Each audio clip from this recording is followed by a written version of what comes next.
You've seen this 100 times.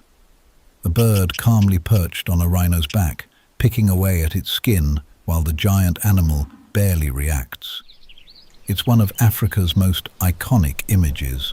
For decades, we've called this bird nature's cleaner. It removes parasites for free, asking nothing in return. Rhinos tolerate it, buffalo tolerate it. Giraffes let it walk across their faces. It's one of the most celebrated partnerships in the animal kingdom. But sometimes, it's not cleaning at all. For over 100 years, scientists accepted this at face value. The oxpecker eats ticks, the host gets relief, everyone wins. It became the textbook example of mutualism. Then, researchers looked closer. Studying oxpeckers in the wild, biologists noticed something strange. Given a choice between a fat tick sitting right in front of them and an open wound nearby, the birds didn't always go for the tick.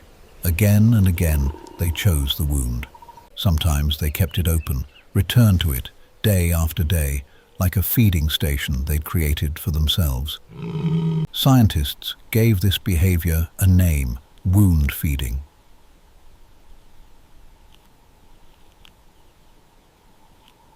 It was consistent enough that researchers started calling these birds something else entirely: vampire birds. One study found that when ticks were scarce, oxpeckers didn't leave to find another host.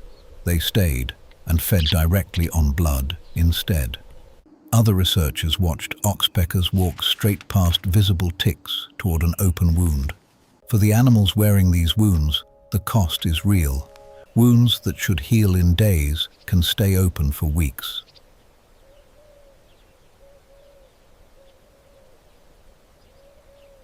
Some ranchers in Oxpecker territory report this so often, they've started driving the birds away entirely, the opposite of how you'd treat a helpful species.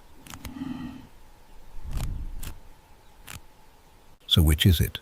A cleaner or a parasite wearing a cleaner's reputation? Here's what the research actually shows.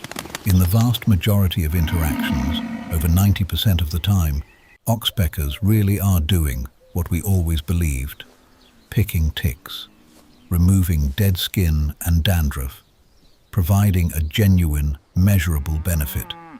But that small remaining percentage is real too. And it's enough that scientists no longer use a simple label. They call it facultative mutualism, a partnership that's mostly beneficial but not purely selfless, one that can tip from cooperation into exploitation, depending on what the bird needs to survive that day. There's one more layer. Oxpeckers also call out sharply whenever a predator approaches, an early warning system for animals with famously poor eyesight like rhinos. Even the vampire is still protecting the host it sometimes harms.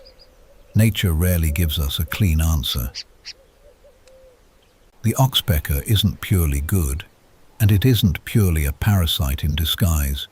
It's an animal doing whatever it takes to survive, in a relationship that's helped and harmed its partners for millions of years.